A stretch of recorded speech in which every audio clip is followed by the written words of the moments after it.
다 같이 사도신경으로 신앙 고백하도록 하겠습니다.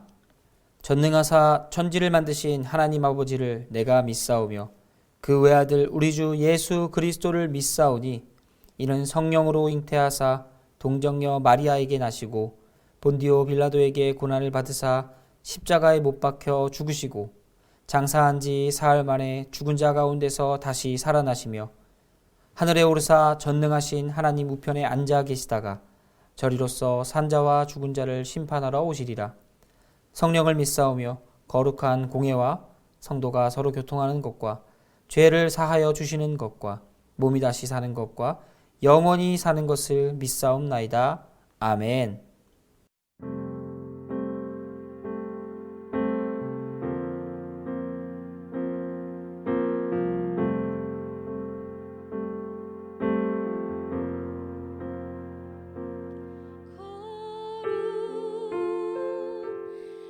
거룩하신 하나님 주께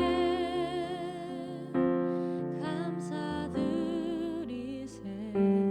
날 위해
내가 여호와의 인자하심을 영원히 노래하며 주의 성실하심을 내 입으로 대대에 알게 하리이다.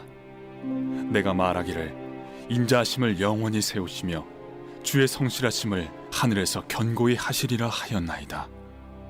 주께서 이르시되 나는 내가 택한 자와 언약을 맺으며 내 종 다윗에게 맹세하기를 내가 내 자손을 영원히 견고히 하며 내 왕위를 대대에 세우리라 하셨나이다. 여호와여, 주의 기이한 일을 하늘이 찬양할 것이요 주의 성실도 거룩한 자들의 모임 가운데서 찬양하리이다. 무릇 구름 위에서 능히 여호와와 비교할 자 누구며 신들 중에서 여호와와 같은 자 누구리이까? 하나님은 거룩한 자의 모임 가운데에서 매우 무서워할 이시오며 둘러있는 모든 자 위에 더욱 두려워할 이시니이다. 여호와 만군의 하나님이여, 주와 같이 능력 있는 이가 누구리이까? 여호와여, 주의 성실하심이 주를 둘렀나이다. 주께서 바다의 파도를 다스리시며 그 파도가 일어날 때 잔잔하게 하시나이다.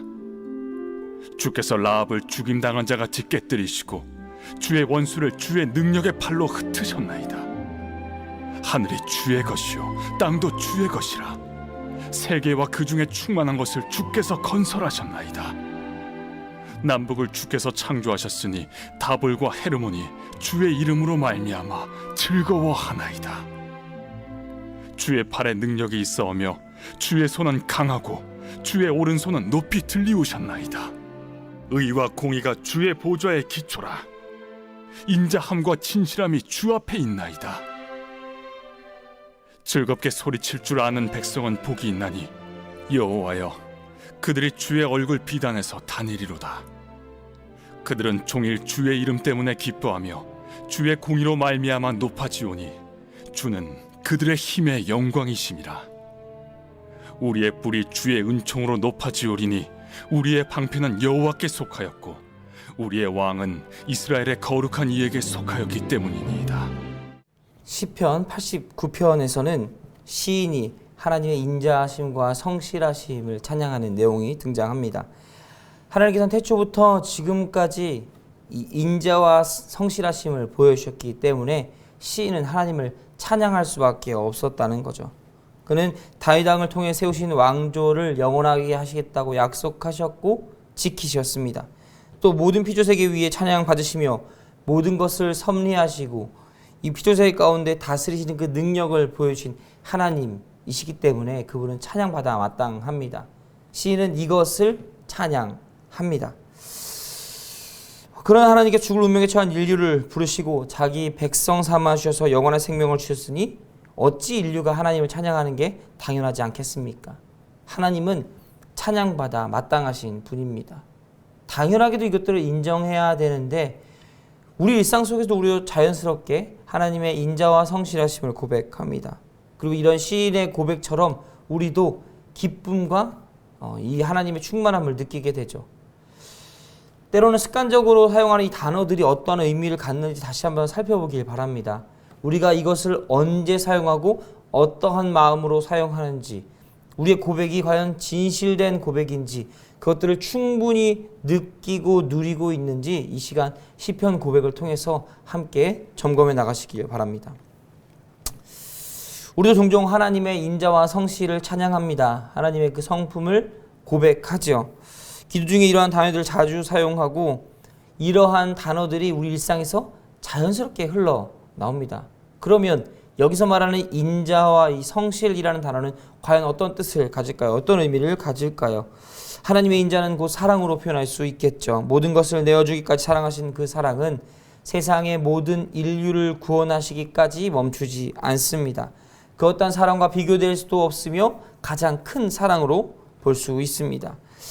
생명을 대신하기 위해서 그 생명을 대신할 다른 생명의 값을 지불한다는 것은 곧 그 생명을 끝까지 사랑하는, 모든 것을 뒤엎을 만한 사랑을 의미합니다. 즉 생명을 생명으로 갚는다는 것은 더 이상 줄 수 없는 것까지 주는 것, 내가 가진 모든 것을 다 내어서 사랑하는 그것이 바로 하나님의 사랑이라는 거죠. 이 세상에 있는 그 어떤 사랑도 이것과 비교할 수 없습니다. 물론 때로는 부모의 사랑과 비교하긴 하지만 하나님께서 주신 사랑은 부모의 사랑보다 한 차원 더 높은 곳에 있습니다. 그분은 자신의 외아들을 주시기까지 사랑하신 것을 우리는 잘 알고 있습니다. 그 결과를 알지만 그럼에도 불구하고 줄 수 있는 그 사랑, 그것은 대단한 사랑이라고 볼 수밖에 없습니다. 또 이야기하기를 그분은 성실하시다고 이야기합니다. 그럼 성실하시다는 것은 무슨 뜻일까요? 충분히 신뢰할 수 있고 진실하다는 의미입니다. 하나님은 그런 분이십니다. 한치의 거짓도 없으시고 죄를 미워하시며 죄를 멀리하시기 위해 그것들을 벌하시는 하나님. 그런 하나님은 한 차례, 한두 번, 일정 숫자를 통해서 이것들을 이뤄가신 분이 아닙니다. 하나님은 태초부터 지금까지 꾸준히 그러하셨습니다. 그렇기 때문에 그분은 성실하시다는 거죠. 이 두 가지가 합쳐지면 어떻습니까? 하나님의 사랑은 태초부터 지금까지 우리에게 초점이 맞춰져 있었습니다. 그리고 그 사랑은 변하지 않으시며 한치의 거짓도 없으시고 꾸준히 지속적으로 변함없이 영원히 우리를 사랑하고 계십니다. 이것은 하나님밖에 할 수 없는 일입니다. 그렇기에 우리는 하나님을 찬양하지 않을 수 없다는 거죠. 그 사랑을 받고 깨달았다면 우리는 하나님을 찬양하고 경배하지 않을 수 없는 사람들입니다. 한순간의 사랑도, 한순간의 사람들의 사랑도 뜨거울진데 영원히 변치 않은 그 사랑은 얼마나 뜨거울까요? 그리고 그 사랑은 끝나지 않고 사라지지 않고 여전히 우리 안에, 하나님의 사랑을 받은 사람들 안에 예수 그리스도라는 이름으로 살아 있습니다. 사랑하는 성도 여러분, 하나님은 찬양받기 마땅하십니다. 이는 남의 고백이 아니라 나의 고백이 되어야 합니다. 시인의 고백이면서도 동시에 또 나의 고백이기도 해야 한다는 거죠. 나를 향한 하나님의 사랑을 경험한 사람들은 이런 고백을 할 수 있습니다. 바라기는 저와 여러분도 오늘 하루 이 사랑을 느끼며 시인의 고백과 같이 하나님을 사랑으로 고백하고 그 인자와 성실하심을 나의 입술로 찬양하며 고백하는 모든 성도님들 되시길 간절히 소원합니다. 기도하겠습니다. 사랑의 하나님, 하나님의 인자와 성실하심을 찬양합니다. 우리의 입술로 고백하오니 우리의 중심을 보시고 하나님 홀로 영광 받아 주시옵소서. 언제나 하나님을 사랑하고 그 사랑을 나타내는 우리가 되게 하시며 영원히 변치 않는 그 사랑을 힘입어 이 세상을 살아가는 우리가 되게 하여 주시옵소서. 감사합니다. 사랑합니다. 예수님의 이름으로 기도드렸습니다. 아멘. 하늘에 계신 우리 아버지여, 이름이 거룩히 여김을 받으시오며 나라의 임하옵시며 뜻이 하늘에서 이룬 것 같이 땅에서도 이루어지이다. 오늘날 우리에게 일용할 양식을 주옵시고 우리가 우리에게 죄 지은 자를 사하여 준 것 같이 우리 죄를 사하여 주옵시고 우리를 시험에 들게 하지 마옵시고 다만 악에서 구하옵소서. 대개 나라와 권세와 영광이 아버지께 영원히 있사옵나이다. 아멘.